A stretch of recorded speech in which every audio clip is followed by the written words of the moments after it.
Boa noite, pessoal. Sou o professor Marco Antônio, 26 anos de PUC, né? Sou formado em Viçosa, que nem eu comentei com o colega que é de Ponte Nova, né? Formei lá em Viçosa, no curso de informática, vim para Belo Horizonte, trabalhei algum tempo aqui na área técnica de infraestrutura, fiz mestrado na PUC, fiz provimento externo para ser docente da PUC Minas desde 2002. Eu sou professor na PUC. Comecei trabalhando na PUC em 98 como analista, né? E sou professor dessa parte de infraestrutura. Dou aula de arquitetura, sistemas operacionais, redes 1, redes 2, projeto de rede, gerência de redes, segurança de redes. Então eu flutuo, né, nesse conteúdo relacionado à infraestrutura, né? Desde 2007 eu coordeno cursos na área de redes, de computadores, de pós-graduação, tá?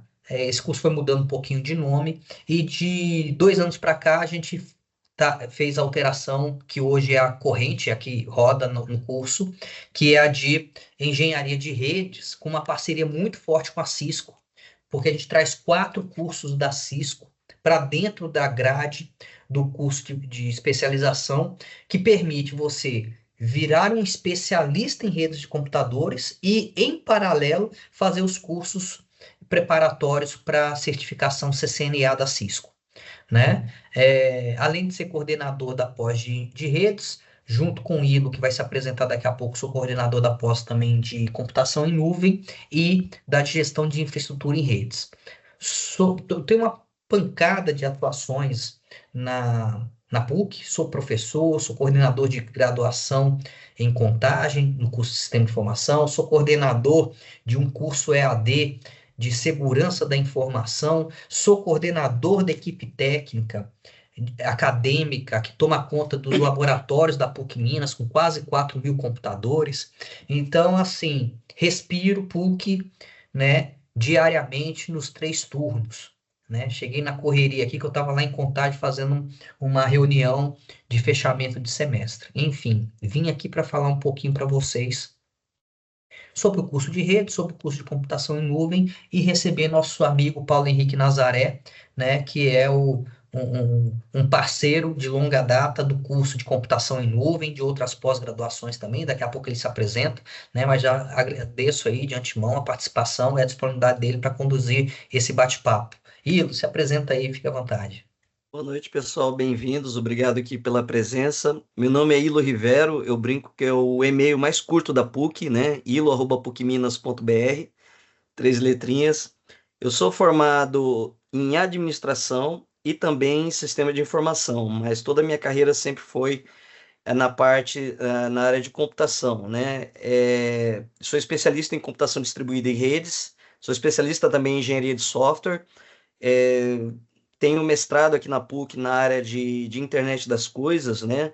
Então, eu vou mostrar rapidamente aqui eu vou tirar o meu fundo virtual, estou dentro do meu laboratório aqui, em casa, né? Então, eu sou maker, trabalho muito com a parte de IoT, nuvem, sistemas embarcados, né?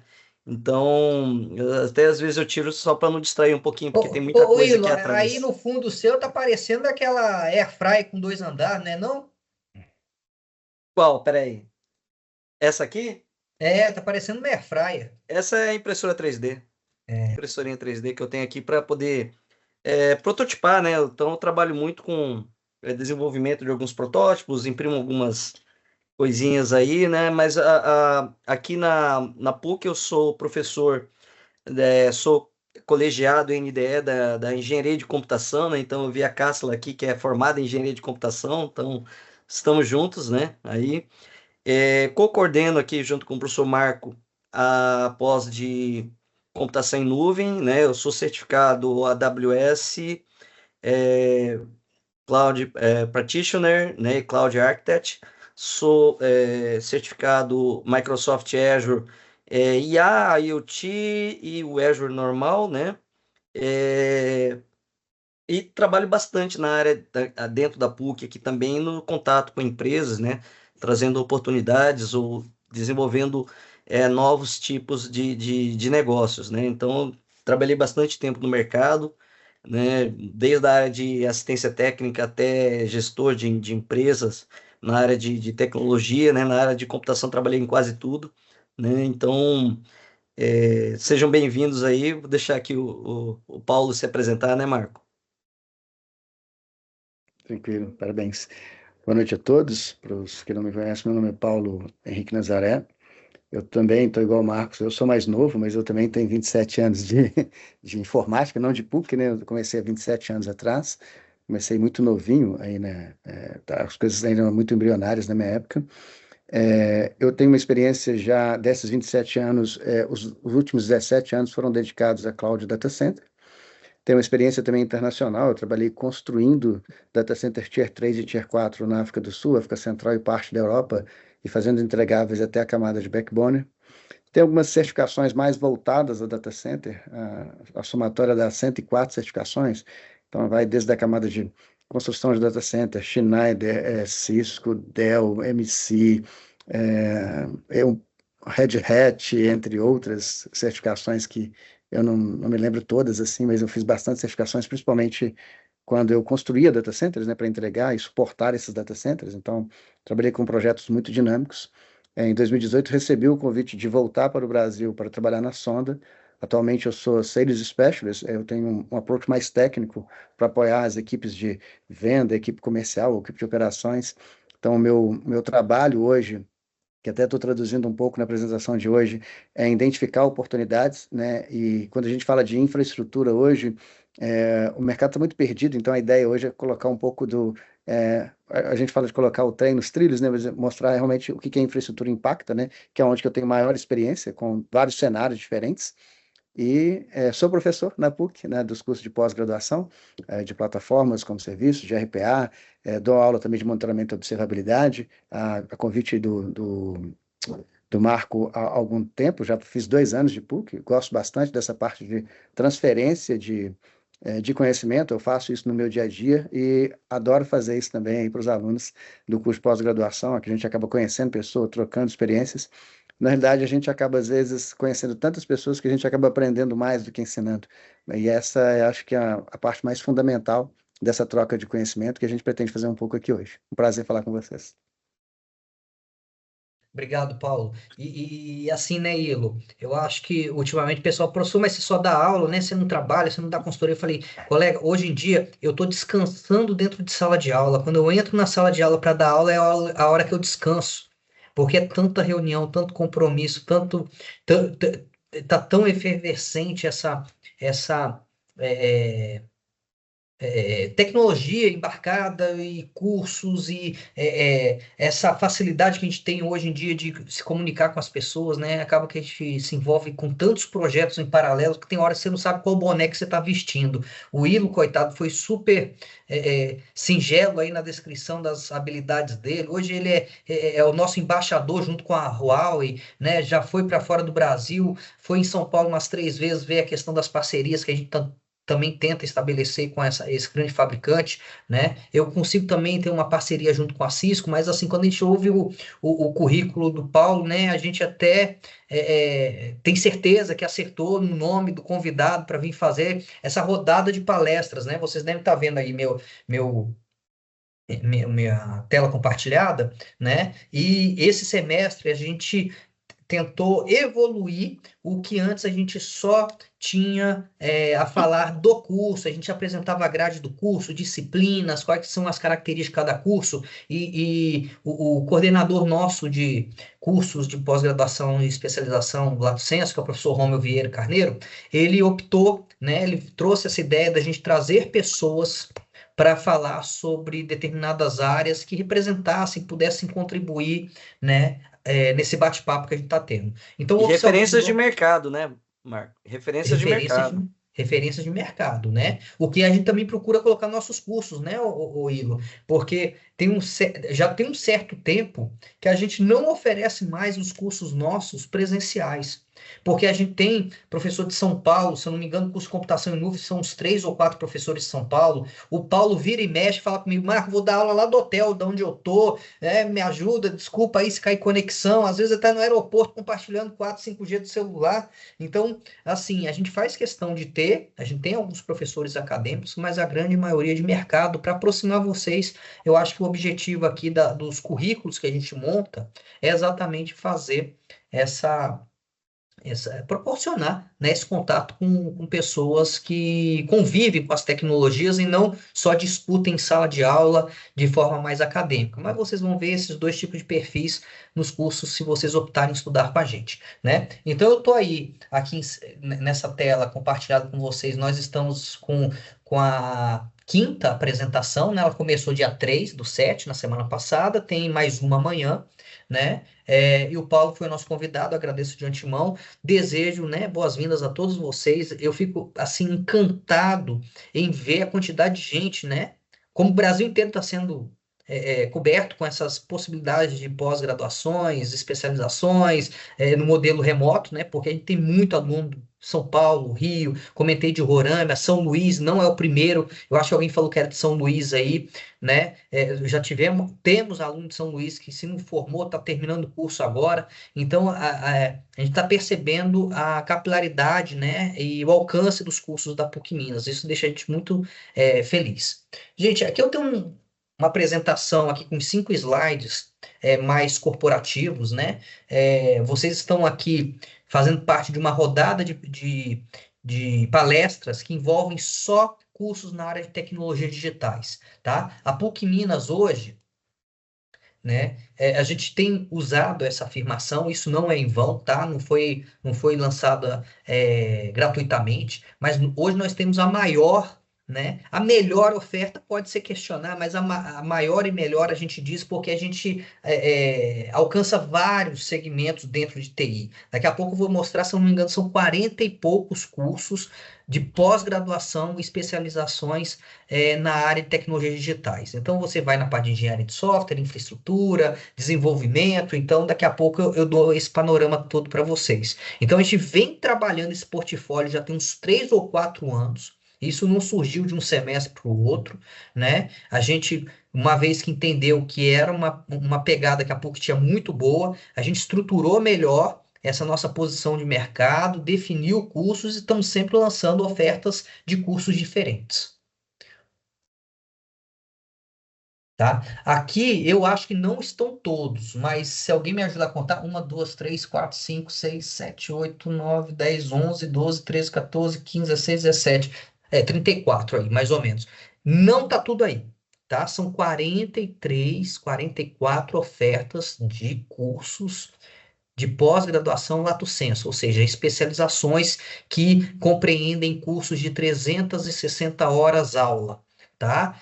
Todas essas áreas aí estão sendo atendidas hoje em dia. Isso é orgânico, vai aparecendo novas ofertas. Às vezes o mercado nos consulta para estruturar determinado curso. A gente corre atrás de profissionais, corre atrás de um professor com competência para escrever o projeto pedagógico, né? Isso é apresentado junto ao MEC, tem toda uma formalização para você poder receber seu diploma com tranquilidade no final do curso. Tá? Hoje nós estamos aqui nessa caixinha mais abaixo aqui, né, falando um pouquinho de cursos da área de infraestrutura. Em paralelo à nossa apresentação aqui, se eu não me engano, está tendo a apresentação do pessoal de cibersegurança. Eu acho que não juntou com essa turma, né? Aqui ficou mais a turma de engenharia de redes, os interessados em engenharia de redes e computação em nuvem, tá? Que são 2 dos 5 cursos que nós temos na área de infraestrutura. Né?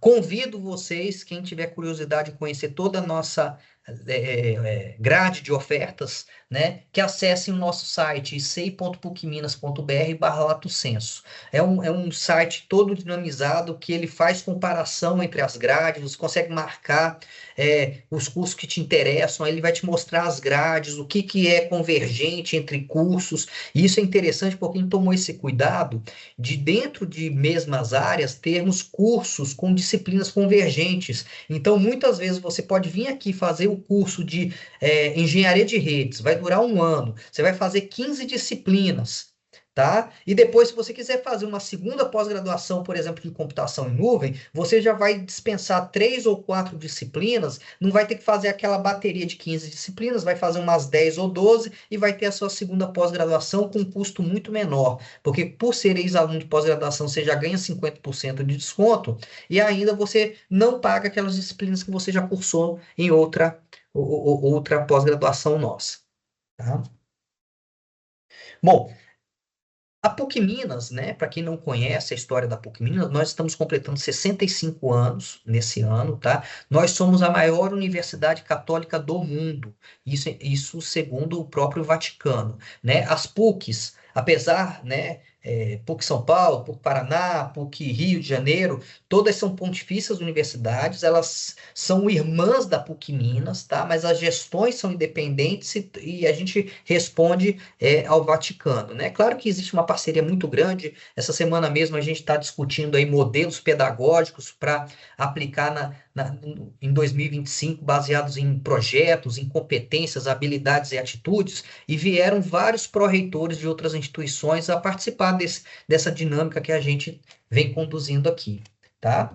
Uma vantagem de ser uma instituição tão grande, quando eu falo grande, gente, nós estamos falando, se eu não me engano, de quase 100 mil alunos ativos. 100 mil alunos. É realmente um laboratório. Eu que gosto da parte técnica, eu que sento com os meninos para estudar. Ah, vamos comprar o próximo Firewall, o UTM nosso, é Palo Alto, é Fortinet, é Huawei. Lá mesmo essa semana nós estamos fazendo POC com a Huawei. Ah, vamos fazer uma discussão sobre para onde vai o nosso data center. Nós vamos comprar um data center, nós vamos contratar em nuvem, nós vamos colocar ele dentro da PUC, ou acabou que foi a nossa decisão de levá-lo lá para sonda ativas e usar a infraestrutura, né, fabulosa que a sonda oferece de colocation, não sei nem se é esse termo mais que se usa, né, Paulo? Enfim, é uma instituição enorme, com muitas áreas do saber, né, envolvidas, e a gente tem orgulho de falar que a gente consegue, né, alcançar bons resultados em várias áreas, tá? Nós estamos falando aqui de ciências biológicas, ciências humanas, ciências gerenciais econômicas, tá? Direito, a gente tem um background, uma linha de formação muito grande na graduação. Na pós-graduação, eu acho que a de TI, de tecnologias digitais, é a mais avançada dentro delas. Tá? A gente procura trabalhar com uma excelência de corpo docente, como eu falei para vocês, a gente mescla na pós-graduação mestres, doutores e convidados de mercado que tem que ter no mínimo pós-graduação. Conseguimos oferecer grande grau de interdisciplinaridade entre os cursos, então às vezes a gente consegue trazer especialistas de outras áreas, e nós temos uma tradição de ensino de 65 anos, né? Isso se reflete em resultados em vários rankings da Folha de São Paulo, que aponta a gente na área de TI, se eu não me engano, a gente perde só para a USP, mais uma ou outra instituição, nós estamos empatados nacionalmente no critério de reconhecimento de mercado, né? Então, ou seja, o mercado, quando vai contratar alguém, ele quando sabe que essa pessoa vem da PUC Minas, a avaliação desse candidato normalmente tem uma atenção maior, porque conhece o tipo de formação que a PUC trabalha. Bom, temos uma série de programas, projetos que rodam internamente, né? Nós temos uma plataforma utilizada pelo MIT para acompanhar a carreira do nosso egresso, né, por toda a história dele, até para onde ele vai formar, chama-se PUC Carreiras, é uma plataforma que a PUC adquiriu, né, que tem, vocês como alunos, mesmo da pós-graduação, vão poder lançar mão para procurar estágios, oportunidades de emprego, construção de currículo, simulação de entrevistas, é uma plataforma bastante completa. Nós lançamos editais de fomento a empreendedorismo, que chama-se PUCtech, né? A PUC dedica horas de professores, investimento, espaço físico para vocês poderem conduzir alguma ideia de vocês. E a gente também tem canais de divulgação, né, de conteúdo, PUC Play, perfis no Instagram, que a gente vai alimentando em várias situações. Enfim, eu faço o convite depois para vocês entrarem no site do icei.pucminas.br, vocês vão conseguir ver um monte de dados que eu tentei passar de forma resumida aqui para vocês. Tá? Enfim, essa aqui eu convido vocês também. A gente, no período pandêmico, a gente começou uma ação, né?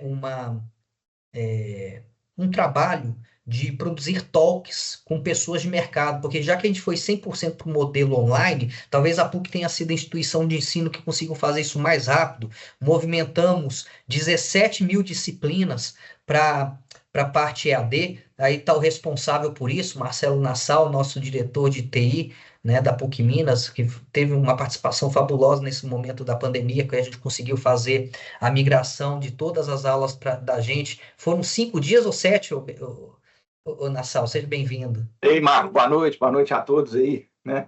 Na verdade, uma semana a gente colocou a graduação funcionando, né? A pós-graduação demorou um tempinho porque havia uma expectativa de retorno na época, né?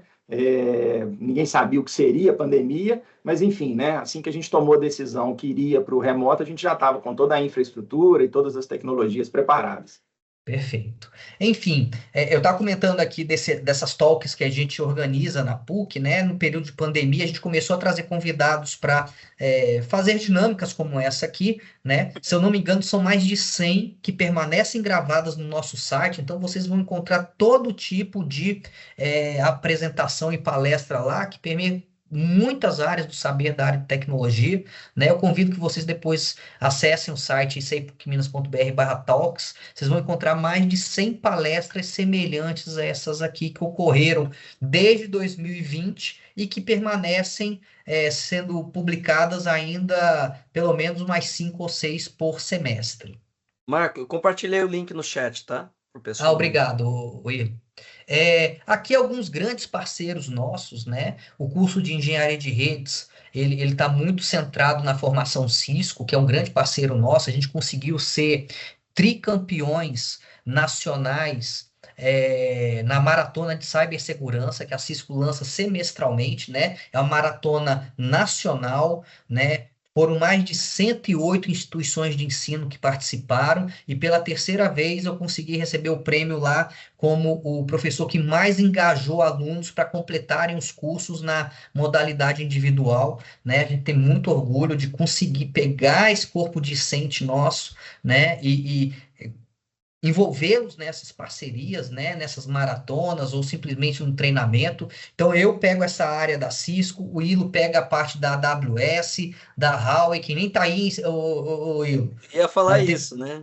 Temos que atualizar isso aí, né? Mas só, Marcos, só para citar aí, a gente também é um dos recordistas aqui na utilização do AWS Academy, né?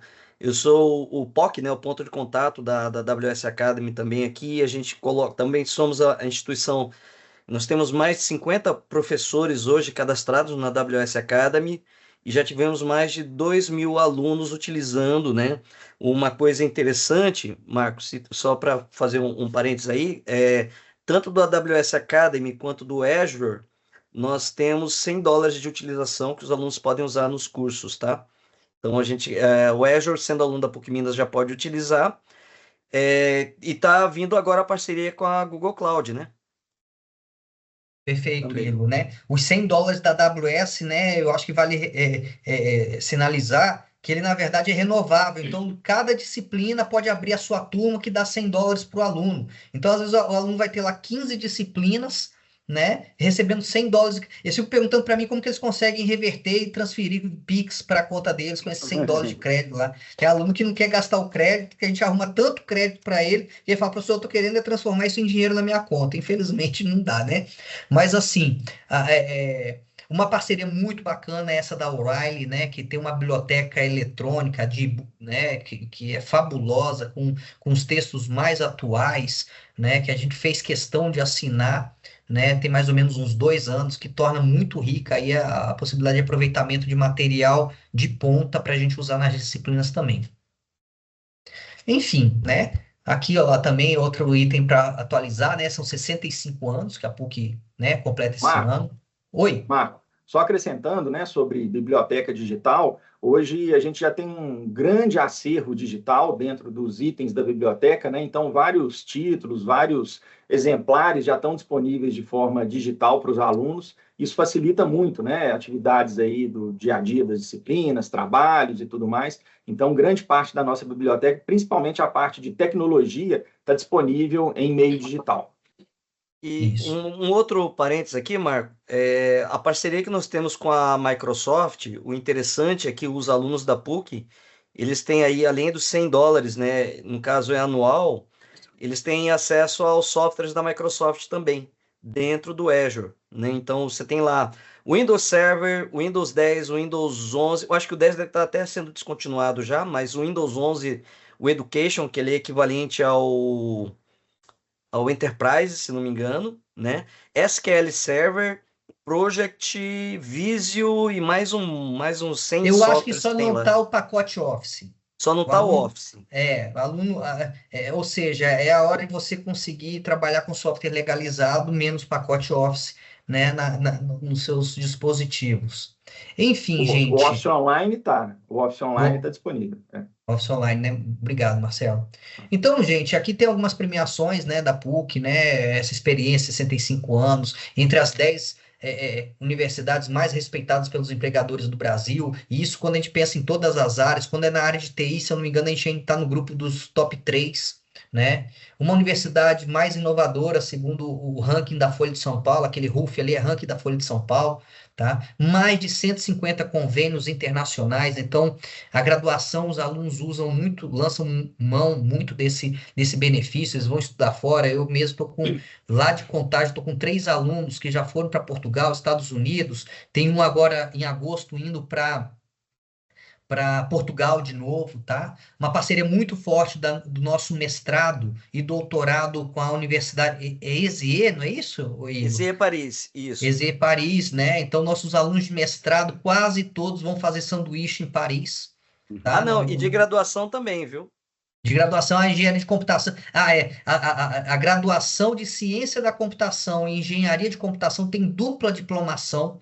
Então, o aluno pode começar estudando aqui, passa um tempo na Espanha, na Na França França. e França e volta, Portugal, forma tá? aqui, tem os 2 diplomas, né? Enfim, Em Portugal realmente, também. gente, assim, orgulho de participar de uma equipe tão proativa, né? A gente é muito engajado, a gente consegue ter uma convivência muito harmônica, né? E todo mundo remando para o mesmo lado, sabe? Isso realmente nos dá muito conforto de estar aqui conversando com vocês hoje.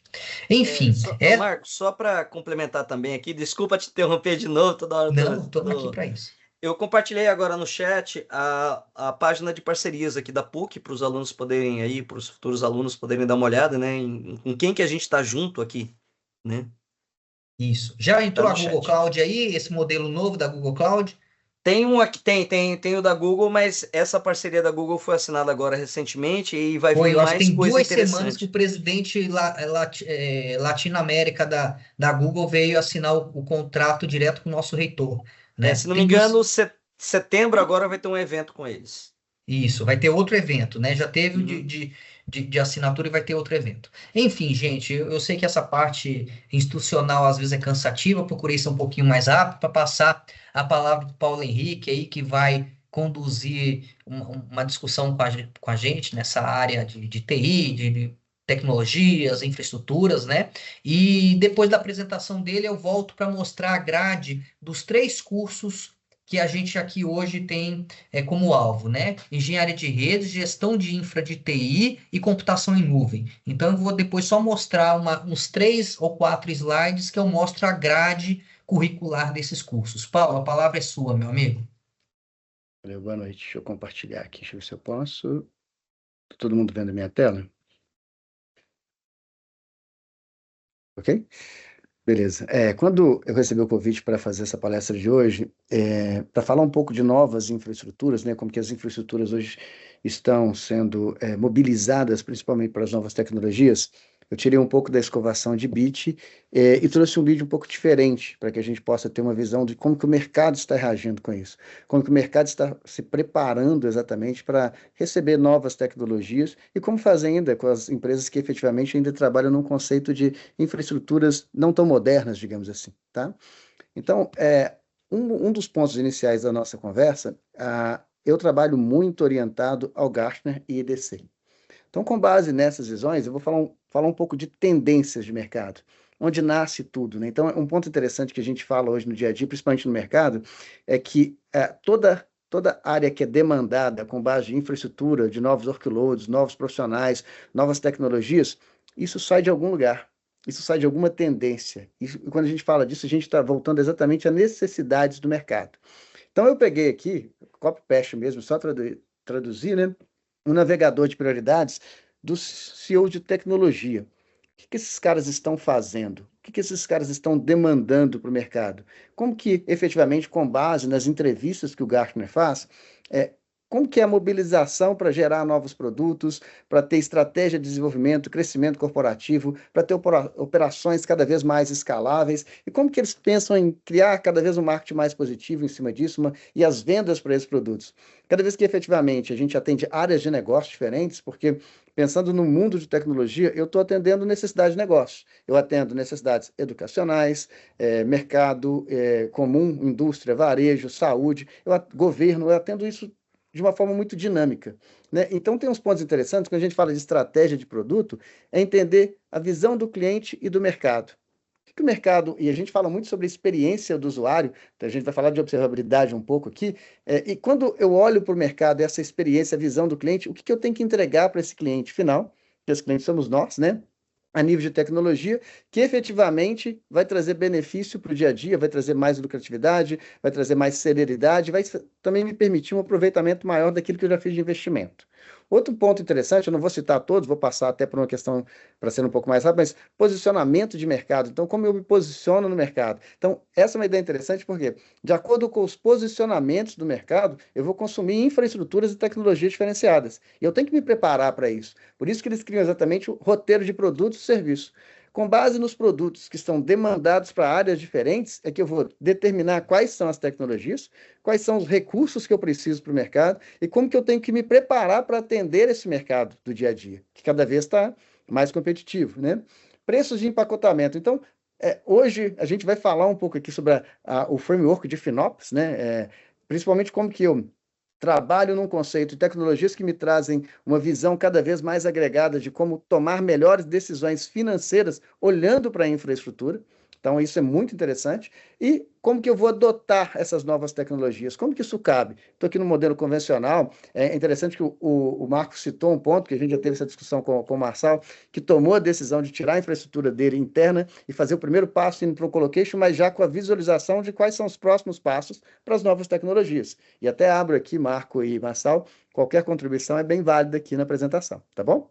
Então, falando um pouco disso, então você vê em estratégia de desenvolvimento, fusões e aquisições, então os CEOs estão pensando assim, a Sonda, um exemplo, que é uma empresa que eu trabalho, é a maior integradora de TI da América Latina. Como que ela cresceu? Fazendo fusões e aquisições de novas empresas. Com base nisso, ela consegue ter um alcance maior no mercado. E hoje, com 13 mil funcionários na América Latina, sendo que desses 13 mil funcionários, 8.500 funcionários são só no Brasil, tá?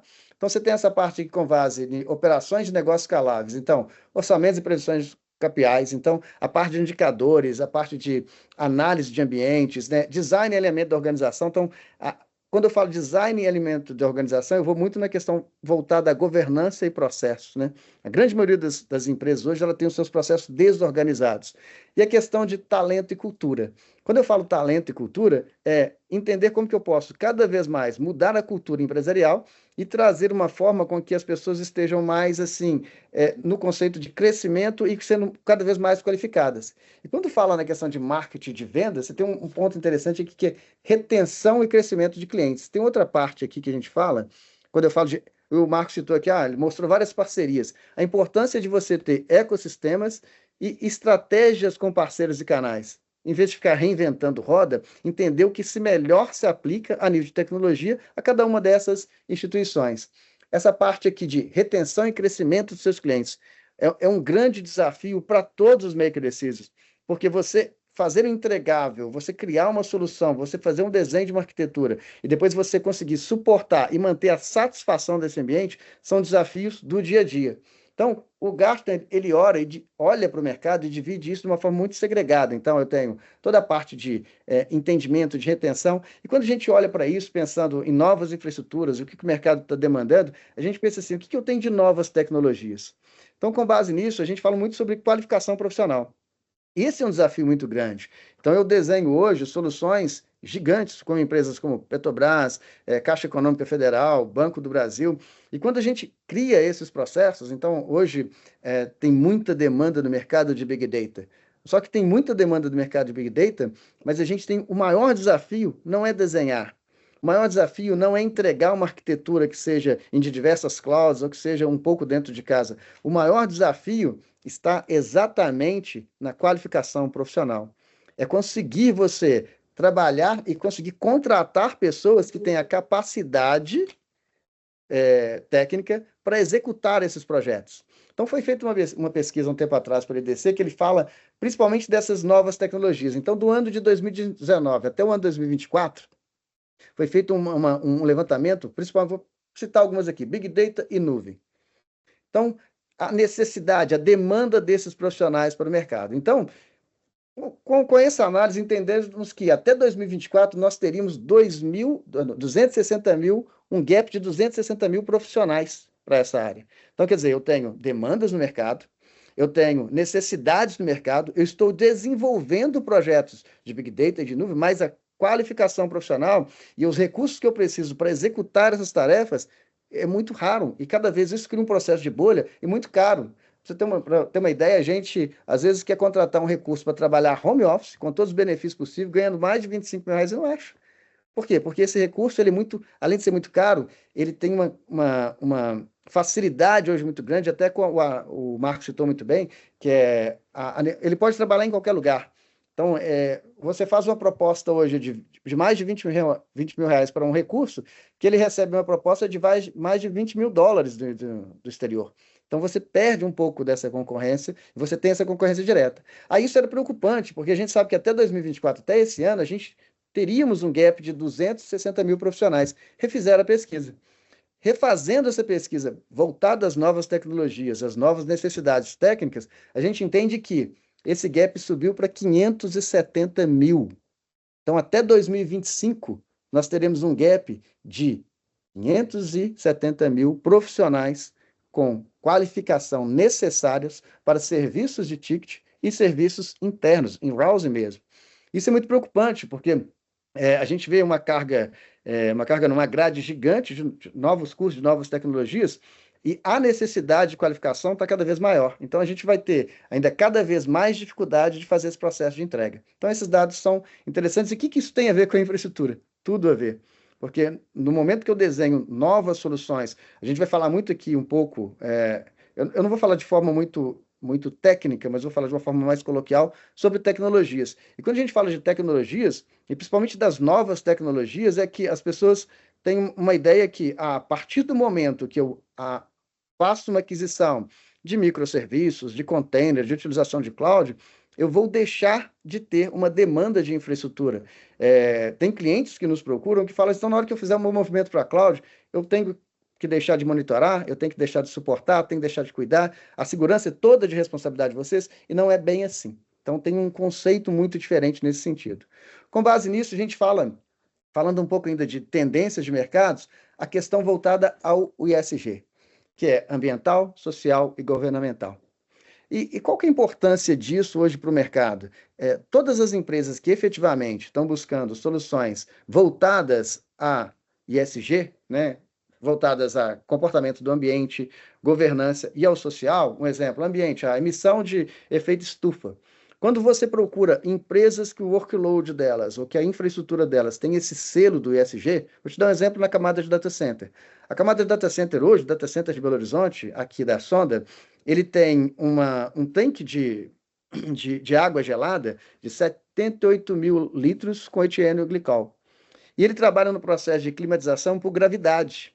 Faz com que a economia de energia, um dos pontos mais interessantes que tem, independente se você está consumindo recursos na cloud pública, numa cloud privada ou dentro de ambiente data center, um dos custos mais altos é a energia. Então, quando eu faço aquisição de energias renováveis, quando eu faço um processo de climatização diferente e evoluiu, essa era uma tecnologia interessante, que eu pegava essa água gelada, ela roda dentro dos racks e faz uma climatização efetiva, eu tenho um conjunto de bombas que consome pouca energia. Agora, a evolução disso eu tenho um líquor, que eu não gasto energia nenhuma, e eu mergulho os equipamentos dentro do líquor, e eu consigo manter esses equipamentos estáveis no processo de refrigeração. E criar uma nova tecnologia agora, porque como as máquinas e os equipamentos suportam até 40 e poucos graus de uma forma muito constante, eu posso trazer uma água na temperatura ambiente, sem ter nenhum tipo de energia, e manter o processo de climatização. Com isso, efetivamente, eu gasto muito menos energia. Se eu estou gastando muito menos energia, primeiro eu estou preservando o meio ambiente, obviamente, mas automaticamente eu estou revestindo isso em custos. Eu consigo ter preços mais competitivos para ter uma concorrência pública, que hoje aumentou bastante. Eu falo muito com os nossos clientes, assim, principalmente que estão buscando soluções em cloud, que se fala muito de Azure, AWS, Howler Cloud hoje tem ganhado bastante mercado, a Google Cloud, mas tem diversas outras clouds que você tem bastante entregáveis, como DigitalOcean, Linode, Alibaba Cloud, que te entregam também workloads muito dinâmicos. Então, essa parte de você ter o selo, que você tenha conformidade, transparência, boas práticas, riscos e controles, você consegue efetivamente atender necessidades, uma vez que sua empresa também tiver o selo de ESG, porque foi feita uma entrevista no mercado que fala assim, qual que é a percepção das empresas em ter ambientes sustentáveis? Então, mais de 90% das lideranças afirma que as boas práticas de sustentabilidade podem trazer muitos ganhos, né? Ganhos de diversas formas possíveis, mas principalmente ganho financeiro. 54% tem um sinal de alerta. Dizem que ainda não possui uma área dedicada a ESG em suas empresas, né? 63% das pessoas não souberam informar quando pretendem investir nisso, porque não têm conhecimento da necessidade expressiva disso. Vou te dar um exemplo. Se você compra um KVA de uma infraestrutura pública, ele custa aproximadamente R$ 1.000. De uma energia renovável, ele custa 50% a menos do que isso. Então, efetivamente, você polui menos, tem uma economia financeira e efetivamente trabalha com todas essas características. E 65% afirma que pretendem criar uma área de ESG nos próximos 2 anos. Então, são tendências do mercado. O que isso tem a ver com a infraestrutura? Tudo a ver, e a gente vai falando aqui durante a apresentação. Vamos lá. A parte de FinOps. Esse conceito de FinOps, principalmente voltado a operações financeiras. Então, quando a gente fala de infraestrutura de uma forma geral, utilização de workloads agressivos nas clouds, e é um ponto interessante porque o FinOps, pelo menos com a experiência que eu tenho no mercado, ele é muito falado, muita gente falando sobre e muita gente sabendo pouco sobre ele. Então, quando você fala, principalmente os make decisions, os diretores de empresa falam assim, eu tenho hoje, utilizo mais de uma cloud, tenho o meu ambiente interno aqui, e eu quero ter uma economia financeira, eu quero ter essa visualização de como que eu posso estreitar melhor os custos e utilizar melhor as infraestruturas nas clouds, mas como que eu posso pagar menos por isso. E no FinOps nem sempre quer dizer que eu vou pagar menos, nem sempre quer dizer que eu vou ter essa visualização. Por isso eu tenho que seguir um framework para isso, tá? Com base nisso, quando a gente fala de implementação do FinOps, que parece ser uma coisa criada, existe um órgão hoje que faz esse controle. Então, o www.finops.org, ele tem todo o deployment correto de como implementar uma plataforma de FinOps dentro da sua empresa. Então, a ideia sempre do FinOps é que você eu contrato um software, vou rodar esse software dentro da minha empresa, ele vai me dar um indicador de como que eu tenho as melhores práticas em cima disso. E não funciona assim. Uma das partes interessantes do FinOps, os princípios do FinOps, né, com base em colaboração, e a parte mais interessante do FinOps está aqui, que é o assessment, né? Você não tem, efetivamente, uma visão de FinOps muito clara da sua infraestrutura de cloud de utilização, que, com base nas fases, que é você poder otimizar mais, operar melhor e ter informação em tempo real. Essas são as 3 fases do FinOps. Com base nessas 3 fases, você ganha alguma maturidade. Quando eu falo de maturidade, que é a parte de que eu consigo, na camada de plataforma, a mobilidade de arrastar os dados, de compilar os dados da melhor forma possível. Eu consigo mostrar isso até em tempo real, que eu tenho um painel de FinOps, tá? para onde que eu estou caminhando e como que eu vou executar da melhor forma possível. Mas os pontos mais interessantes é que, se eu não tenho um monitoramento e observabilidade, se eu não tenho uma ingestão dos dados correta, se eu não faço um processo de alocação correta dos recursos, de forma organizada e seguindo o deployment correto de como provisionar um servidor de banco de dados, um servidor de file service, uma estrutura de AD bem definida, um monitoramento bem definido, se eu não tenho essa acuracidade do dado, se meu dado não é preciso, o meu FinOps também não vai ser preciso. Esses indicadores, eles serão mais falso positivos do que efetivamente eu vou ter um retorno positivo em cima disso. Então, quando eu falo aqui na parte de estimativa e planejamento, forecast, ter a visão de tudo que eu estou planejando para utilizar durante o ano inteiro, definição correta dos meus orçamentos, ter a capacidade de fazer benchmark, de comparar o workload que eu estou trabalhando numa cloud com diversas outras clouds, né? Ter visão única de economias, tudo numa única plataforma. Você conseguir, num processo de otimização com base na utilização de custos, entender melhor qual que é a arquitetura que você está trabalhando, como que você consegue otimizar os workloads. Então, dentro do FinOps, você consegue efetivamente entender, junto com a sua esteira de DevOps, com o seu ambiente de desenvolvimento e com a sua camada de evolução para microserviços, por exemplo, que você hoje trabalha num conceito de instanciamento com máquinas de EC2, o exemplo da AWS, mas que você pode, num processo de transformação, trabalhar no conceito de serverless, você vai ter uma economia financeira, ele te mostra essa curva financeira, tá? Por que eu estou mostrando isso? Porque isso acontece quando, efetivamente, eu tenho um alinhamento com as pessoas. Então, não está envolvido só a equipe de TI. Eu tenho ali toda a parte do processo financeiro de uma empresa, da equipe de produtos, a camada de interação ali no processo de compras e vendas, todas as lideranças técnicas, toda a camada de desenvolvimento e toda a questão relacionada às melhores práticas com base a FinOps. Então, quando eu falo do framework, ele te dá uma direção com base em princípios, com base em domínios e capacidades, com base no aproveitamento das fases e como que você vai atingir essa maturidade. Eu tenho algumas ferramentas no mercado que vai me permitir garantir a segurança dessas informações, né, obviamente. Eu tenho essa parte aqui que me permite fazer todo o processo de contabilização de recursos, implementações, provisionamento, atualizações. Eu tenho outra visualização aqui com base em como que eu vou trabalhar melhor a utilização de plataformas como serviço e software como serviço, o SaaS e o PaaS, e a integração direta com o processo de ITSM, né, que é toda a parte de gestão do meio ambiente, principalmente com base em ITIL. E como que eu faço toda a camada de sustentabilidade desse ambiente, mostrando esses insights financeiros.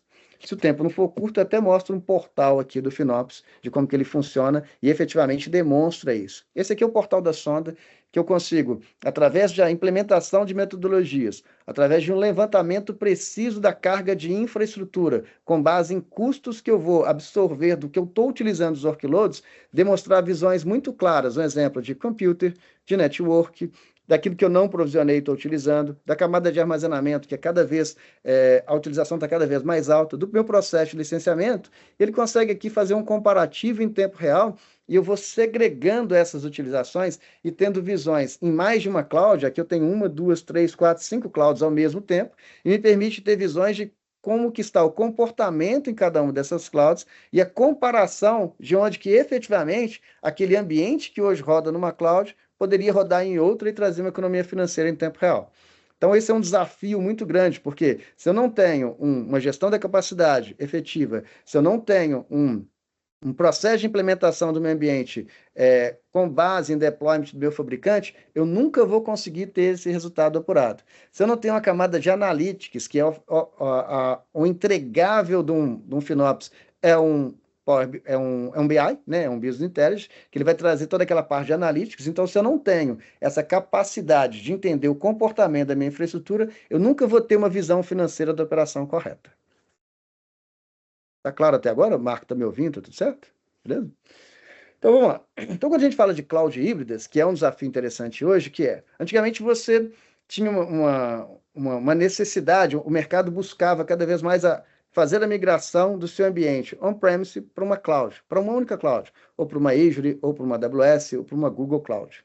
E esse conceito mudou bastante, principalmente na camada do governo e na iniciativa privada, como existem marketplaces, né, onde que eu vou provisionar recursos muito semelhantes, mas eu tenho essa diferença de custos, e eu tenho funcionalidades em cada uma dessas clouds de forma diferenciada, eu tenho um desafio muito grande de ter ambientes em clouds separadas, que aí começa a misturar um pouco os conceitos de tecnologia, porque o FinOps ele entra aqui dentro desse conceito, entende esses workloads aqui e começa a criar comparações financeiras entre uma cloud e outra, com base em benefícios, mas eu preciso também orquestrar, entender o comportamento e como que eu vou gerenciar isso de uma forma muito dinâmica, porque ou eu entro em cloud por cloud e faço essa gestão, ou eu crio um processo de orquestração em cima disso. E tem um desafio muito grande também, que é 63% do mercado nacional ainda, ele representa a utilização de ambientes on-premise, tá? E tem alguns pontos interessantes que a gente vai falar um pouco para frente, que algumas empresas ainda têm que ter a sua infraestrutura dentro de casa, e eu vou explicar o porquê.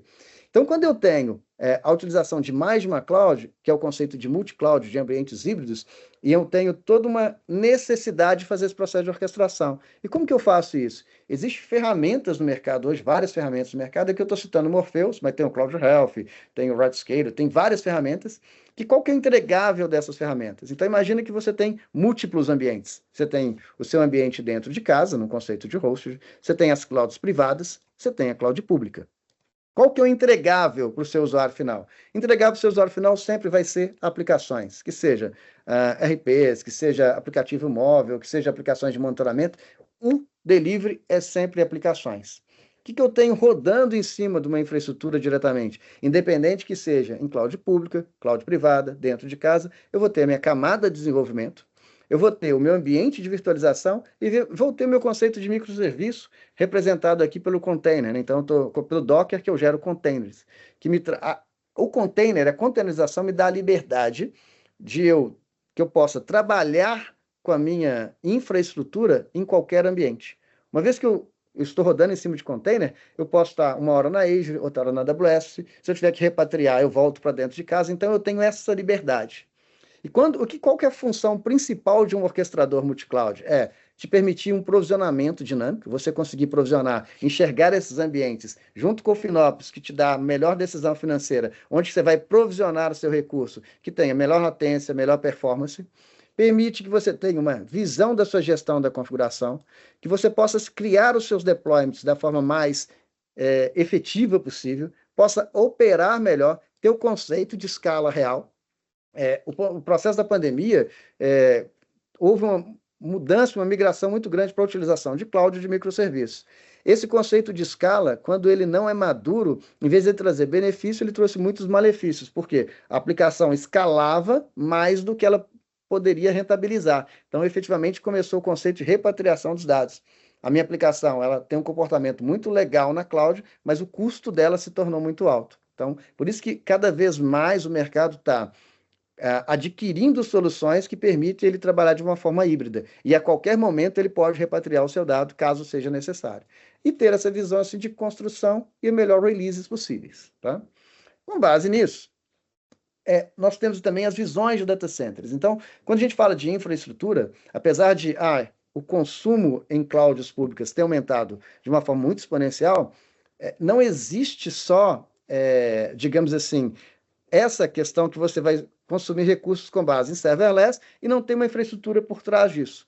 Quando a gente fala também de recursos profissionais, eu tenho os recursos que efetivamente vão consumir os workloads das principais clouds públicas, do data center, mas também eu tenho os recursos profissionais que vão ter que manter e sustentar esses ambientes, que a gente até fala um pouco da infraestrutura de 3 camadas aqui. Então, sempre, independente da entrega que eu tiver, existe uma infraestrutura por trás disso. E com base nisso, eu tenho uma tendência de investimento.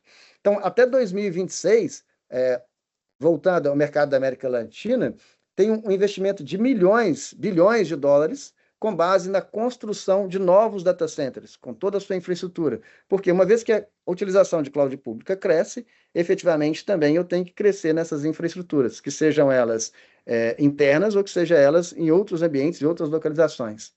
Existe um investimento também com base na camada de bilhões para o mercado de nuvens, e não só nuvens públicas, mas também nuvens privadas. Então, todo o conceito de marketplace, de execução, de sustentação de ambiente é uma necessidade de mercado.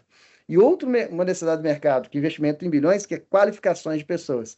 Cada vez mais, igual comecei a apresentação falando nisso, existe uma dificuldade muito grande de você ter entrega de consultoria de negócios, de desenho de processo de negócio, implementação de aplicação, gestão de serviço. Então, hoje, existe um investimento muito grande com base nos players para qualificar melhor as pessoas, para que você tenha esse entregável. Então, que a gente perca um pouco da dificuldade de entrega.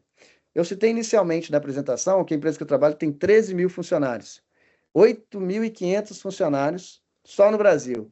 E ainda a gente tem dificuldade num processo de entrega de algumas soluções, que foi necessário criar uma rede de parceiros, para que, junto com essa rede de parceiros, principalmente na camada de novas tecnologias, fizéssemos os entregáveis necessários diante dos projetos mais inovadores, digamos assim. Vamos lá. Camada de observabilidade. É engraçado que eu leciono aqui na PUC monitoramento e observabilidade. E monitoramento e observabilidade para o mercado ainda é discutido de uma forma muito errônea, tá? Por quê? Quando a gente fala de monitoramento puro, e que se confunde muito com observabilidade, a gente está falando de que eu tenho, dentro desse ambiente, os dados espalhados, eu tenho ações totalmente reativas, eu sempre dependo de entender se é um incidente ou se é um problema, e eu tenho aquela monitoração por componente mesmo, onde eu crio os meus itens de configuração. Então, eu sou muito reativo. E o mercado hoje ele tem confundido um pouco, que cria algumas automações em cima de monitoramento e vende como observabilidade, mas não é, porque a observabilidade ela é totalmente proativa. Então, um exemplo, vou citar aqui o SolarWinds, ou se não o Zabbix, como exemplo. Ele faz o monitoramento, só que ele está coletando os dados ali, na hora que ele gera um alerta, ele gera esse alerta, eu tenho que tomar uma ação em cima desse alerta. Isso quer dizer que eu sou totalmente reativo nesse sentido. Então, com base nisso, eu implemento outros ambientes para que eu tenha esse conceito de observabilidade. O maior conceito de observabilidade é entender o comportamento da aplicação. Então, tem um conceito de instrumentação. Eu vou instrumentar a minha aplicação. Eu tenho algumas bibliotecas que vai entender, até na minha linha de código, como que essa aplicação se comporta com base na experiência do usuário. E com isso, me permite tomar decisões fim a fim, que eu consigo entender a minha aplicação, consigo descer no monitoramento até a camada de infra e tomar a decisão mais efetiva. Só que quando eu falo de observabilidade, eu faço um processo mais de analytics em cima desses logs e jobs, e eu tenho os dados cada vez mais integrados. E com isso, me permite tomar ações proativas com base em automatizações, ferramentas como o Ansible, como efetivamente o Terraform, entre outras ferramentas que vão entender o comportamento do monitoramento. Eu ouvi falar que alguém aqui é dev, né? Então, dentro do conceito de dev, eu desço para aquela esteira de DevOps no conceito de CI/CD, entrega contínua e deployment contínuo, eu consigo trabalhar em cima desse loop, né? Desse infinito, entender qual que é a melhor reação e qual que é o comportamento real em cima da aplicação, e com base nisso, trabalhando nesse conceito de CI/CD, eu consegui efetivamente ter um índice de maior disponibilidade das minhas aplicações, que eu atendo efetivamente uma melhor experiência com o meu usuário. Então, eu tenho isso de forma proativa, preditiva e automatizada. O meu ambiente, efetivamente, tem cada vez mais disponibilidade. Então, quando eu falo que, efetivamente, eu tenho monitoramento, eu sou reativo, e quando eu tenho monitoramento e observabilidade, os dois estão praticamente juntos, eu consigo, efetivamente, ser extremamente proativo. Entretanto, se eu não tenho uma implementação correta e um deployment correto, uma gestão da capacidade do meu ambiente eficaz, a observabilidade ela nunca vai funcionar bem. Eu posso até instrumentar. E a instrumentação de uma aplicação, ela tem que ser muito cuidadosa, que criar o conceito de observabilidade aplicada, porque instrumentar faz com que você consuma mais recursos computacionais. E, às vezes, o nível de instrumentação ele é tão grande que, em vez de ele trazer benefícios, ele pode trazer um custo também muito alto. Então, é um dos cuidados que você tem que analisar no processo de monitoramento e observabilidade, que hoje também está muito voltado às novas tecnologias.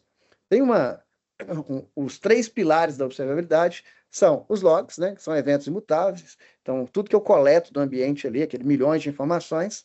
As métricas é tudo que eu consigo efetivamente que eu posso medir. E o trace, que é a representação de série de eventos, né? Eu consigo criar ali a rastreabilidade da minha aplicação para que eu possa ter tomada de decisão. Então, esses 2 conjuntos aqui, ele já acontece no monitoramento, e esse aqui compõe em cima da observabilidade para que eu possa ter esse monitoramento fim a fim e ter essa automatização para que eu tenha a maior índice de disponibilidade possível. Então, existe uma confusão muito grande ainda quando as pessoas entregam monitoramento e quando as pessoas efetivamente entregam observabilidade. Tá? Comparando aqui para dar uma demonstração do ambiente de observabilidade, não existe observabilidade sem monitoramento de uma aplicação. Então, um exemplo aqui é da compra de um livro num e-commerce, um exemplo. É engraçado que nos ambientes distribuídos, cada uma dessas fases aqui pode estar numa infraestrutura diferente. Um exemplo, o processo ele acessou o site, pode estar lá na AWS. Ele está fazendo o processo aqui de logar, pode estar na Azure. Só todo exemplo comuns aqui. Cada ambiente pode estar num lugar diferente, linkados e se comunicando no conceito de microserviços, com chamadas, com base em cima de containers. E quando eu faço esse monitoramento desses ambientes, eu começo a analisar esse comportamento do usuário, entender quais são essas chamadas e efetivamente eu consigo entender o que eu estou captando, como é que está o processo de latência, como é que está o tempo de resposta. Eu consigo ter essas métricas e esses logs em tempo real. O monitoramento simétrico, eu consigo efetivamente também entender, eu tenho ali algumas automações que me permitem que eu tenha essa infraestrutura em locais e regiões diferentes, eu consigo acompanhar esse comportamento e começa a linkar uma coisa com a outra. A utilização das melhores infraestruturas, a tomada de decisão com base em FinOps, onde que essas infraestruturas vão ter o menor custo e vai atender minha necessidade de negócio, e eu tenho o gerenciamento da aplicação, que ele consegue efetivamente entender o comportamento, entender os tempos necessários, e fazer uma leitura desde a camada da aplicação até a camada de infraestrutura e, com base nisso, ter correções em tempo real para aumentar meu nível de disponibilidade. Um exemplo, Submarino, Magalu, todos esses ambientes hoje, o tempo para eles e a conversão da venda é muito importante. Então, cada vez que eu concretizo uma venda de uma forma mais dinâmica e mais rápida, automaticamente eu estou aumentando meu ganho. Então, quando eu tenho essa visualização com base em observabilidade, ele me permite que eu fique cada vez mais eficaz e cada vez mais rápido. Infraestrutura de 3 camadas.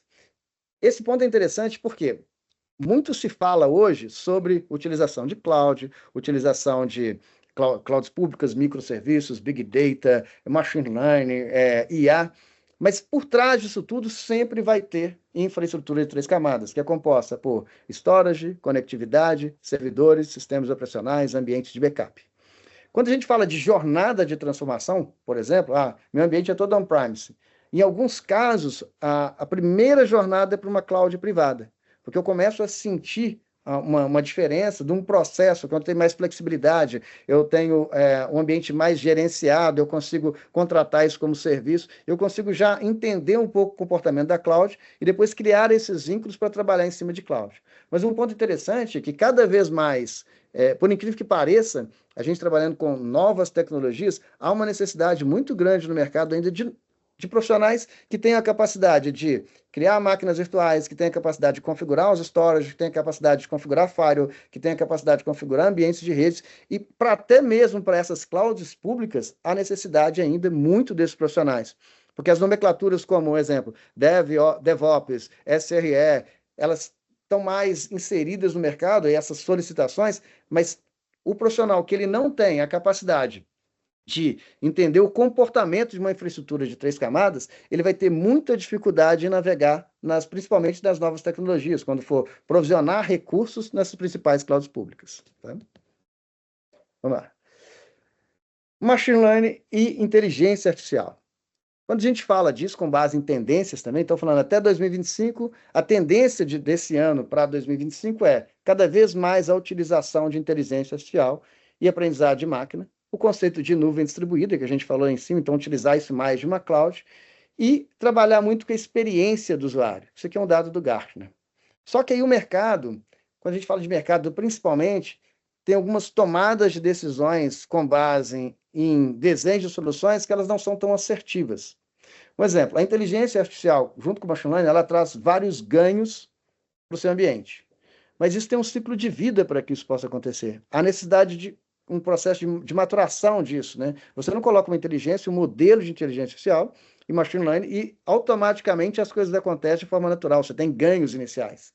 E outro ponto interessante é que as infraestruturas para suportar os ambientes de inteligência artificial e machine learning, eles são caríssimos. São workloads que consomem muita energia, que consomem muito processamento e consomem muita GCPU. E com base nisso, há uma necessidade do FinOps entrar no ambiente também e entender se aquele movimento que você vai fazer para ter ganho com a inteligência artificial, se ele é lucrativo ou não, se ele vai te custar mais ou menos. Por isso que, se eu pego aqui uma ideia hoje da inteligência artificial, né, com base, que acabei de falar agora, que eu tenho que efetivamente um consumo grande de hardware, de software e de GCPUs, que a ideia dele é testar, treinar e implementar esses aplicativos, ele tem que aprender isso de uma forma muito, cada vez mais horizontal. Eu tenho aqui uns desenhos que, se eu vou olhar para o mercado, para o consumo, no conceito chatbots, vídeo, produtividade, escrita, designer, eu tenho milhões de ferramentas hoje. Eu tenho várias ferramentas hoje que eu consigo efetivamente fazer esse entregável. Mas o quanto que isso vai me custar? Como que efetivamente eu vou garantir essa entrega? Quais profissionais que efetivamente no mercado têm a capacidade de sustentar, garantir esse ambiente funcionando e efetivamente estão qualificados para fazer isso? Isso é muito pouco no mercado ainda. Então existe um desafio muito grande nesse processo de implementação, e quando a gente fala de infraestrutura principalmente, eu caio muito nesse conceito aqui, ó. Eu estou eu travei um pouco aqui, porque eu lembrei de, essa semana, uma pessoa renomada falou que implementou inteligência artificial com machine learning no banco e que agora não vai precisar mais da TI.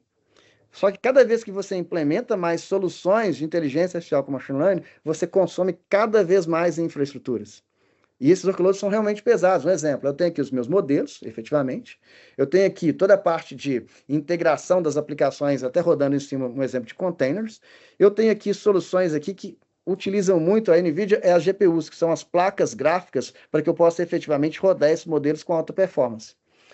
Dando um exemplo interessante, falando até de infraestrutura comum, eu estou fazendo um projeto para 4 hackers para suportar máquinas para rodar IA com machine learning. Um hack comum, um hack igual ao da PUC, ele consome de energia elétrica no máximo 6 a 7 kVA de energia. Um hack de IA, ele consome 150 kVA cada hack. E para isso eu preciso, quando ele consome muita energia, ele aquece muito. Eu preciso de efetivamente ter uma climatização muito maior em cima desse hack. Então, quando a gente fala de infraestrutura voltada à inteligência artificial, é muito pesada, é muita arquitetura de dados para aquilo, é muito processamento e poucas pessoas com conhecimento também de suportar esses ambientes. Vamos lá. E os containers, essa visão de containers cada vez mais disseminada no mercado. Então, a gente tem hoje cada vez ambientes hoje de virtualização, e teve um processo interessante aqui agora que a VMware foi vendida e subiu o preço do processo de licenciamento para virtualização em cima de VMware. Com base nisso, outras soluções foram criadas no conceito de virtualização. Quando você está numa virtualização comum, um exemplo, você tem infraestrutura, você tem um sistema operacional, você tem o hypervisor e você tem as aplicações de suas bibliotecas. Então, você cria lá uma máquina virtual em cima do seu hypervisor, tá? Ou várias máquinas virtuais. Quando eu tenho ali um processo de containerização, eu tenho essa mesma infraestrutura, eu tenho um sistema operacional, eu tenho aqui o meu Container Engine, que é o meu control plane, e vai me permitir criar vários containers em cima daquele mesmo sistema operacional. Então, um exemplo, a grosso modo, é como se a cada aplicação individual, cada máquina virtual que eu subo de uma infraestrutura convencional, eu vou subir mais de 100 containers com várias aplicações diferentes dentro do mesmo ambiente. E quando eu faço isso e faço essa comparação, o container ele é mais rápido, porque ele não cria dependências. Ele trabalha com o sistema operacional e ele trabalha com as aplicações de forma isolada, o que me permite trabalhar em cima de qualquer infraestrutura, porque ele não cria essas dependências.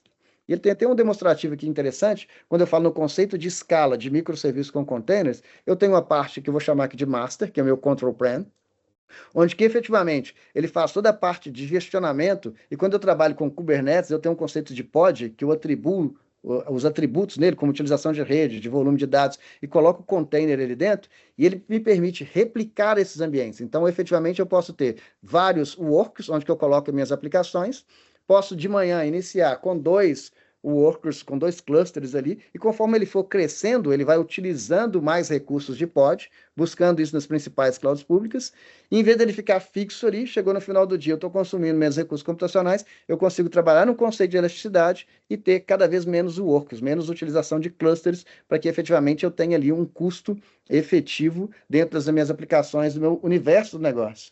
Aí a gente vai novamente, no processo de orquestração de ambientes multi-clouds, posso trabalhar com mais de uma cloud, eu venho com o FinOps em cima disso, entendendo o comportamento financeiro e a comparação com todas essas clouds, e eu tenho meu ambiente dentro de casa que eu tenho que entender esse comportamento, tenho que ter a capacidade de gerenciar e entender todo esse universo também das principais clouds públicas. DevSecOps. Então, mudou-se muito o conceito de segurança, o Marco é especialista em segurança, igual ele acabou de falar, que você, efetivamente, para esses ambientes de novas tecnologias, e essa camada e essa esteira de DevOps, ela trouxe um conceito diferente, que é o conceito de CI/CD, que é entrega contínua e deployment contínuo. Então, eu tenho essa visão aqui hoje no processo de criação, verificação, planificação, preposição, a liberação das releases, e eu tinha aqui, inicialmente, o Dev trabalhando todo o meu processo de desenvolvimento de software, tem aqui na minha camada de operação ele provisionando esses recursos, principalmente nas clouds, e essa parte de segurança, ela estava um pouco desplugada nesse sentido, que veio até o conceito do recurso de SRE, que eu tenho que garantir a segurança para esse novo mundo de tecnologias. Antigamente eu colocava o Firewall, num ambiente de 3 camadas, eu coloco um Firewall, coloco ali um antivírus, coloco um DLP, coloco um CIEM, está rodando em cima do ambiente todo.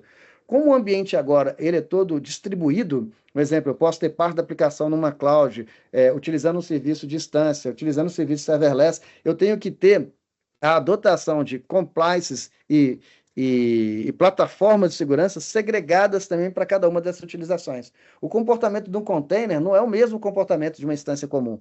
Então, a segurança é um ambiente hoje muito complexo a ser discutido e existem várias ferramentas e deployments diferentes para você trabalhar dentro do conceito. Então, quando efetivamente eu tenho esse processo contínuo e eu aplico a segurança entre Dev e Ops, trago essa cultura de DevSecOps, eu sou mais efetivo. Então, os desenhos hoje, os diagramas hoje são apresentados para ambientes híbridos, eu tenho seguranças e plataformas de seguranças específicas para cada um desses ambientes. Aqui só alguns modelos, exemplos de ferramentas são utilizadas para isso. Então, aqui, exemplos de ferramentas que eu utilizo hoje para ter a parte de artefatos, para ter a parte de suporte, para que eu possa ter uma camada de log, que eu possa ter o processo de release, que eu possa fazer os deployments de operação e monitorar da forma mais efetiva. E, quando eu falo de compliance, é um ponto interessante porque quando eu busco trabalhar com as principais infraestruturas e com as infraestruturas mais inovadoras, há uma necessidade muito grande hoje de entender, principalmente um exemplo, LGPD. Eu tenho a LGPD e qual tipo de criptografia de dados de um banco de dados, de uma base de dados, me atende a LGPD? Eu tenho um conceito de voltado a CIEM. Como que efetivamente eu consigo atender CIEM? Como que eu vou atender um RPO e um RTO? Então, eu tenho alguns compliance, como a ISAE 3402, que trabalha toda a camada de SOC, com base também junto a 27001, 27017, 27018. Eu tenho compliance voltado a instituições financeiras, que é a PCI DDS, voltado à equipe, à segurança da informação na camada de saúde, que é a IPA. Então, quando eu vou tomar a decisão de levar o meu workload para uma cloud pública, para um data center, eu tenho que entender quais são as normalizações, qual que é o processo de segurança, quais são as regulamentações com base, um exemplo, um data center, se é um Tier 3, se é um Tier 4, qual que é o nível de disponibilidade, qual que é o nível de regras que são inseridas para garantir a segurança da informação e, efetivamente, eu ter ali o maior índice de disponibilidade possível dentro desses ambientes. Com base nisso, pessoal, o que eu segreguei para vocês hoje a nível de conhecimento de mercado, das soluções que eu efetivamente tenho implementado, eu finalizo aqui a minha apresentação de hoje. Em caso de dúvidas, estou à disposição. Espero que eu tenha contribuído com algum tipo de informação hoje para vocês. Parabéns, Paulo. Realmente uma aula aqui, né? Eu acho que você, em 50 minutos, fez um resumo de 70% do nosso curso de nuvem, né, ô Ilo? Com certeza. Então, assim, você passou aí por cultura DevSecOps, você passou por serviço, por plataforma, por infraestrutura, né? Aspectos mais introdutórios, FinOps, realmente uma aula, parabéns, assim, fabuloso mesmo a sua abordagem nessa apresentação, né? E aí eu convido, né, o pessoal, na sequência, depois a gente apresentar e tentar vincular, né, muito disso do que o Paulo falou dentro das disciplinas que compõem a nossa grade, né, do curso de computação em nuvem. O de engenharia de redes está um pouco mais distante, o gestão de infra de TI tem coisas também que estão margeando isso que o Paulo nos apresentou, mas realmente, Paulo, uma satisfação enorme ter você no nosso corpo docente, né, com essa dinâmica. Impressionante como que você fala sem beber água, né, Ilo?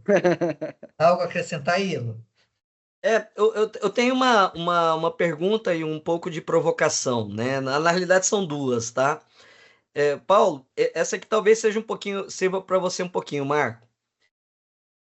Estão vendo essas duas plaquinhas aqui? Essa aqui é Wi-Fi Bluetooth.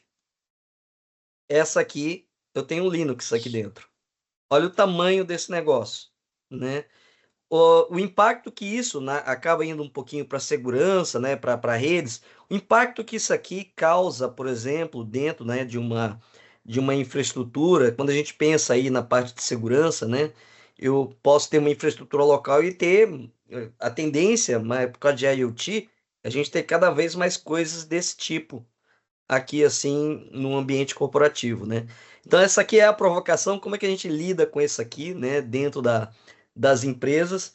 E a outra, você podia comentar um pouquinho a respeito desse hype que teve aí em cima das arquiteturas serverless, né? Em que se fez alguns provedores de nuvem fazem muita campanha, né, em cima disso, né? Então, e eu acho que a parte talvez que seja mais cara, né? Quando você vai trabalhar com a infra, né? Porque a parte do serverless é interessante porque quando a gente fala, e linka alguns pontos interessantes, porque quando você vai sair do seu ambiente, do monolito, digamos assim, que você tem interno, que é a sua aplicação voltada à infraestrutura de 3 camadas, e você começa a criar um processo que chama modernização das aplicações, você vai ter, automaticamente você tem que modernizar a infraestrutura. E você tem que ter um certo cuidado nesse processo de utilização de servers, porque, dando um exemplo lá do processo de Lambda, que ele faz o faturamento com base em utilização de memória, né? E você tem um conceito de escala.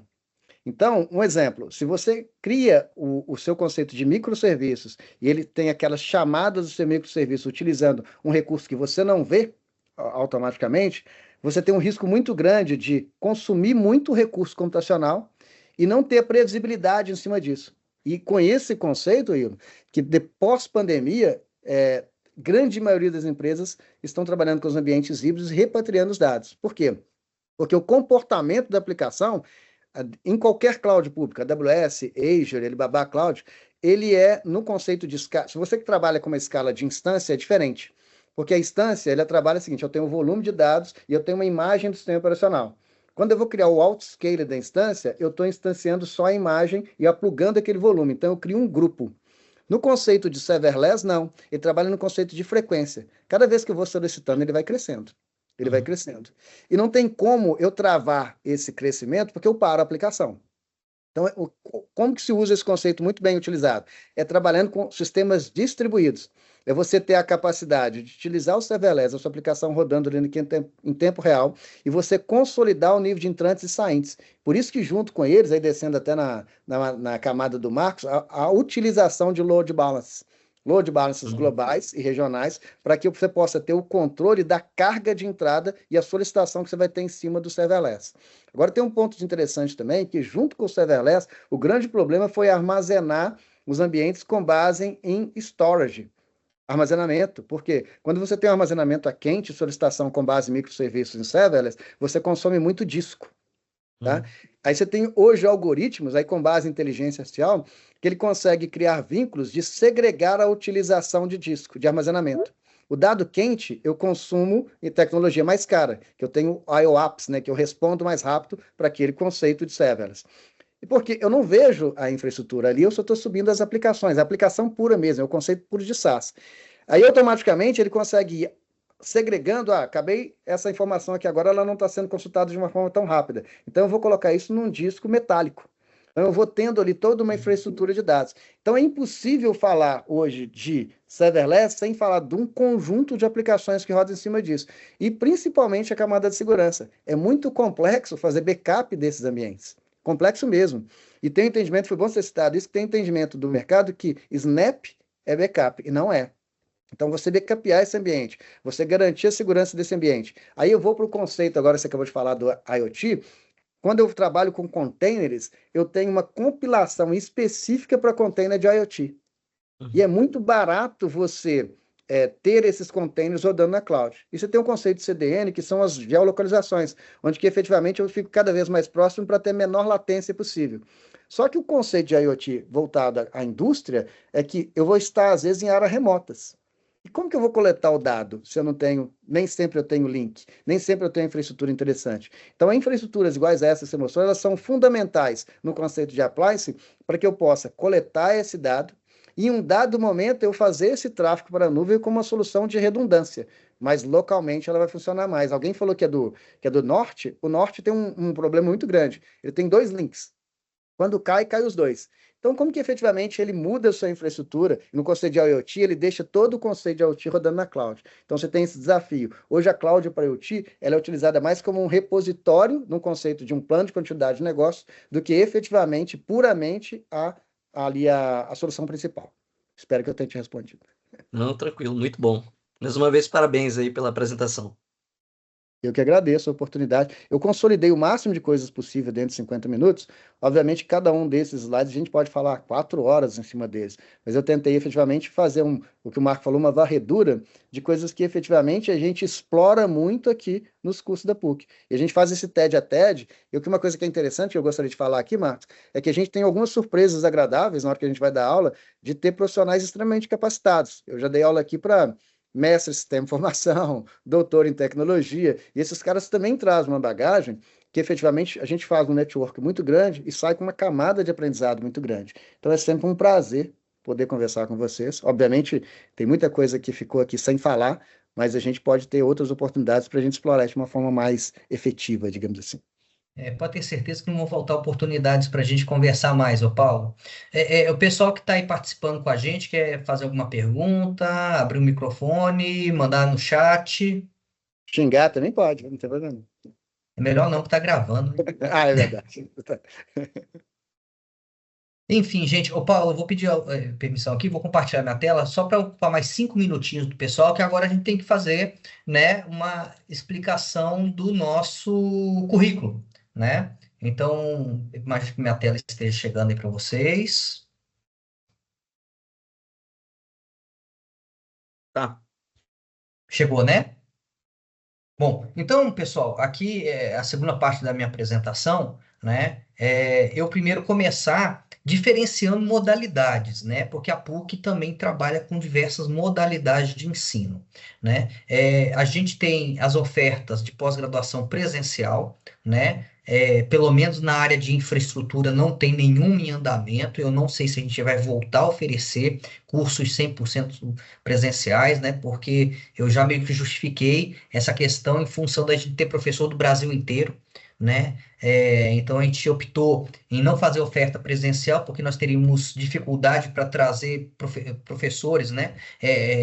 Na qualificação que a gente conseguiu com as outras 2 modalidades, né? Nós temos a modalidade 100% virtual, né? Conteúdo todo gravado, com normalmente 15 disciplinas que são publicadas a cada 3 ou 4 semanas uma da outra e que você tem até 18 meses para assistir, tá? Então, a modalidade 100% virtual, conteúdo, videoaula, videotexto, orientações, material que foi feito curadoria pelo professor, tá? Links, conteúdos externos à plataforma, tudo organizado dentro da plataforma Canvas, que o Marcelo pode depois dar um depoimento aí, ser uma ferramenta que a gente fez análise por um bom tempo, né, até escolher ela como uma plataforma oficial de ensino EAD da PUC Minas, que é reconhecidamente uma das melhores plataformas mundiais de tecnologia para aula virtual, né, Marcelo? Você quer dar o seu depoimento? Sim, a gente fez essa escolha em 2017, né? Na época, o Canvas estava ganhando muito mercado, era a terceira plataforma de mercado, considerando o share mundial, e hoje já é a primeira disparado, é a mais bem reconhecida por alunos, professores, é a que proporciona, né, a melhor experiência de aula, tanto para cursos 100% EAD, quanto cursos de apoio, né, modalidades online ou modalidades presenciais, né? Então, hoje a gente tem o Canvas adotado aí para todos os níveis de ensino da PUC Minas, né? E certamente foi a melhor escolha, né? Perfeito, Marcelo. Então, assim, a gente tem uma orientação para os professores, né? Cada disciplina tem 24 horas aula, só que como é virtualizada, ela não tem todo esse conteúdo. Os professores gravam no mínimo 6 horas aula, tá? E conduzem toda uma composição de conteúdo para complementar as videoaulas, tá? As avaliações são todas online, vocês têm um tutor que acompanha vocês durante as disciplinas, né? O modelo online acontece da forma que a gente está fazendo aqui, né? Aulas ao vivo, gravadas pelo Teams, que ficam à disposição para vocês poderem assistir depois, também com apoio do Canvas. Então, a disciplina, né? O curso online, ele tem a plataforma Canvas, onde o professor usa para comunicação com o aluno, publicação de material, né, organização de atividades, lançamento de notas, né? Ele tem essa plataforma que a gente usa no modelo 100% EAD, mas também entra com a plataforma Teams com as aulas ao vivo gravadas que ficam à disposição de vocês por um período que a Microsoft determina, se eu não me engano, a última vez estava em 21 dias. Tá? Mas nada impede que você faça o download da aula e mantenha uma cópia com vocês. Então, nós temos o modelo 100%. Opa, deixa eu voltar aqui. Temos o modelo 100%. Deixa eu ver se a minha canetinha vai funcionar aqui. Eu não habilitei a caneta. Então, temos o modelo 100% EAD e temos o modelo com aulas ao vivo e uma plataforma de suporte para essas aulas ao vivo, né? Todo curso da PUC, a pós-graduação nossa, ela é baseada em 15 disciplinas de 24 horas. Então, vai dar as 360 horas, que é o currículo mínimo que o MEC exige, né? No caso do virtual, no mínimo 6 horas aulas de conteúdo gravado, podendo ter mais. E no caso do online, 24 horas aula de reuniões como essas, normalmente terças e quintas, das 19 às 22h30. Conteúdo gravado. No modelo virtual você não tem interação com o professor, então você faz uma jornada autodidata pelo conteúdo, né? Você estabelece seus horários de estudo, você responde as provas, os questionários na hora que você tiver condições de administrar melhor o seu tempo. No curso online, o ideal, né, apesar de ficar gravada a aula, a gente recomenda fortemente que os alunos assistam a aula em tempo real, né? É uma oportunidade de interagir com o professor, fazer perguntas, discutir cenários, exemplos. Então, os alunos, apesar de poderem assistir a aula gravada depois, a recomendação é que assista no horário que ela acontece. Não tem chamada, tá? Então, não há obrigatoriedade de participação, mas como eu falei, seria desejável essa participação de vocês. No modelo online, na verdade, a gente está com um modelo meio híbrido. 12 disciplinas são online e 3 virtuais. Então, a gente mistura o conceito da virtual na online, né? 12 disciplinas online e 3 totalmente EAD. Por que fizemos isso? Para conseguir que vocês formem um período de 1 ano. Tá? Quando a gente tinha 15 disciplinas totalmente online, o curso durava 1 ano e 3 meses, 1 ano e 4 meses, e havia uma cobrança do mercado para a gente conseguir entregar o curso em 1 ano. Então, a gente optou em pegar 3 disciplinas, colocar na modalidade virtual, tá? E 12 online para a gente conseguir entregar o curso em 1 ano. Todos os cursos da PUC tem uma disciplina que você não paga por ela, que é de humanidade, são 12 horas aula, é a formação humanística que a PUC procura trazer para nossos alunos de graduação, pós, lato e stricto sensu, né? O curso de engenharia de redes tem uma característica, ao invés de ele ter 15 disciplinas de 24 horas, tá? Ele vai ter 4 de 48, porque na verdade eu junto 2 de 24 para dar o curso de CCNA 1. Eu junto 2 de 24 para dar o curso CCNA 2, CCNA 3 e Network Security. Então, os 4 conteúdos que eu puxo do material oficial da Cisco, que vocês usam o material oficial da Cisco, que está migrando do NetAcad para o Skill for All, vocês vão fazer o curso lá dentro da plataforma da Cisco. Se vocês obtiverem nota acima de 70 pontos no exame final, vocês conseguem um voucher de 58% para a prova de certificação CCNA, tá? Então, o curso de engenharia de redes, 4 disciplinas de 48 horas e 8 de 24. O curso de nuvem e o curso de gestão de infraestrutura e TI, 15 disciplinas de 24 horas. Tá? Então, nós estamos aqui focados nesses 3 cursos, nuvem, gestão de TI e redes, né? Aqui estão as disciplinas EAD. Vocês lembram que eu comentei que há uma convergência? Então, às vezes, você faz um currículo. Se você quiser fazer o outro curso, você consegue aproveitar disciplinas que você já cursou, né? Então, aqui, ó, disciplinas totalmente EAD. No curso de gestão de infra de TI, você vai fazer gestão de serviços de TI, transformações digitais, cultura, práticas, DevSecOps. Foi um dos últimos assuntos da palestra aí do Paulo. Tá? O curso de computação em nuvem também tem essas mesmas 3 disciplinas, gestão de serviços de TI, transformações digitais e cultura prática, DevSecOps. E o de engenharia de redes já tem algumas outras mais na área de nuvem, né? Computação em nuvem, né? Aí você vai perguntar, pô, mas não tem a disciplina de computação em nuvem no curso de nuvem? Tem, mas ela é online, né? Por causa da formação que a gente quer desse egresso que faz o curso de computação em nuvem, tá? Então, tá aí 3 disciplinas virtuais desses 3 cursos nossos, né? Aqui está o catálogo, o curso completo de gestão de infra de TI, né? Então, além das 3 disciplinas EAD, eu tenho aqui, ó, 1, 2, 3, 4, 5, 6, 7, 8 disciplinas que a gente classificou como gestão de tecnologia da informação, 2 de nuvem e 2 de infraestrutura, de redes, tá? Mais técnicas. Então, aqui está a grade. Essa informação está lá no site da PUC, né? Se você entrar aí no site aquele que a gente falou, icei.pucminas.br/lato sensu, tá? Você consegue ver essa grade lá. Aqui, eu comparando, né, o curso de computação em nuvem, né? Ele tem 3 disciplinas que são idênticas ao curso de gestão de infra de TI, tá? Na verdade, ele tem uma 4ª disciplina EAD aqui, que é gerenciamento ágil de projetos, e tem 11 disciplinas online. Tá? O computação em nuvem tem essa característica. Ao invés de ser 3 disciplinas virtuais, são 4 disciplinas totalmente virtual e 11 disciplinas online. Né? Computação em nuvem, gestão de segurança aplicada, administração de plataforma.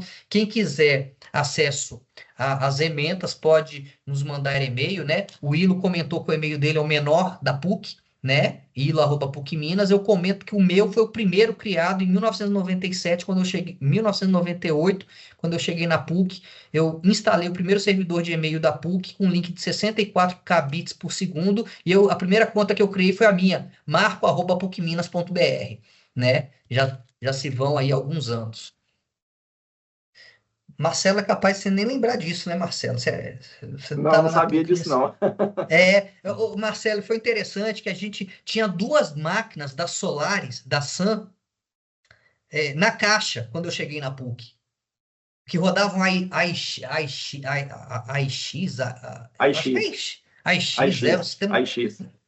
um sistema operacional baseado em FreeBSD. Cara, eu peguei e falei, vou montar essas máquinas. Eu montei essas máquinas, coloquei sistema operacional, coloquei lá um servidor de e-mail, criei a minha conta do Ribas e do Teldo, né? Marco, Ribas e Cruz, @PUCminas. Depois é o que nós temos aí hoje, né? Um monstro de servidores de e-mail para cima e para baixo.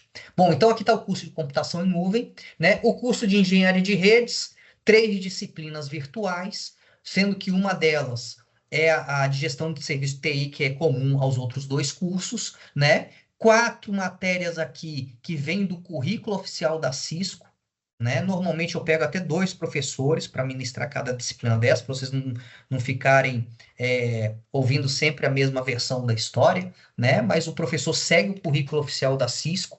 Vocês, terminando cada disciplina dessa, vocês já têm um certificado de conclusão daquele curso e vocês recebem um badgezinho, né? Recebem um distintivo que o pessoal gosta muito de publicar nas redes sociais, LinkedIn, por aí vai. Temos a disciplina de cabeamento estruturado também, que na verdade a gente era para ter posto Furukawa, mas acabou que a gente não assinou o convênio com a Furukawa, é uma disciplina bem baseada na formação básica da Furukawa, né? E mais duas disciplinas aqui, 3 disciplinas, né? Virtualização, ferramentas de administração de rede e gestão de conectividade, tá? Então aqui eu tenho um mapa completo dos 3 cursos, né? Então, por aqui, por essa classificação nossa, vocês conseguem ver que o de gestão de TI tem uma formação maior na parte de gestão de tecnologia, o curso de nuvem tem a formação principal em nuvem, mas também cede 2 disciplinas aqui para gestão de TI, né? E a parte de redes, ela acaba que oferece um conteúdo, um pouquinho de conteúdo para cada curso, mas a formação principal fica para o curso de redes, né? Eu coloco aqui à disposição meu e-mail, né? O Ido já tinha passado dele. Nos colocamos à disposição, agradecemos mais uma vez aí a participação do Paulo. O Paulo está em mais de... São 3 cursos que você participa na PUC, né, Paulo? 4 agora. 4 cursos. É porque a gente tem né? uma política, tá? Pelo menos não é formalizada, que a gente, se tem 15 disciplinas, a gente procura ter 15 professores diferentes. A gente evita repetir o mesmo professor, mesmo que ele tenha competência e habilidade naquela outra disciplina, tá? Então a gente procura fazer essa gestão de RH de tal forma que vocês, como aluno, passem por pelo menos 15 formadores de opinião e de conteudismo aí, né, ao longo do curso de vocês. Ilo, alguma coisa a acrescentar, Marcelo? Acho que é isso, só parabenizar e Microfone agradecer o fechado Paulo aí, aí. né, pela apresentação excelente para todos nós. Só agradecer aí o Paulo e a presença de vocês e aguardamos vocês num dos nossos cursos aqui. Eu esqueci de comentar, o curso de computação em nuvem e o de engenharia de redes existem na virtual e na online, tá? Então vocês, o aluno, eu quero fazer engenharia de redes, você ainda tem a opção de escolher online ou virtual, existem as 2 modalidades, tá? O de gestão de infra de TI, por enquanto só tem online, a gente está tentando fazer uma oferta em breve aí, dele também virtual. E o de computação em nuvem tem ele virtual e tem ele também online. Pois bem, gente, vocês ficaram com nossos contatos, e-mail meu e do Ilo, a gente fica à disposição de vocês, né? O de interesse em computação em nuvem já está rodando então, tá? Você consegue se inscrever nele a qualquer momento. Pelo menos até setembro, mais ou menos, eu tenho certeza. Senão você vai ter que esperar março do ano que vem para entrar na nova turma. Enfim, gente, muito obrigado pela atenção de vocês, Obrigado, paciência. pessoal. Paulo, de coração, vou querer entender depois essa visita que você falou, que é uma visita para os heads lá da PUC. A gente vai levar um grupo de coordenadores de curso. Forte abraço, obrigado, Marcelo, obrigado, Irma, e boa noite a todos. Pessoal, um abraço. Tchau.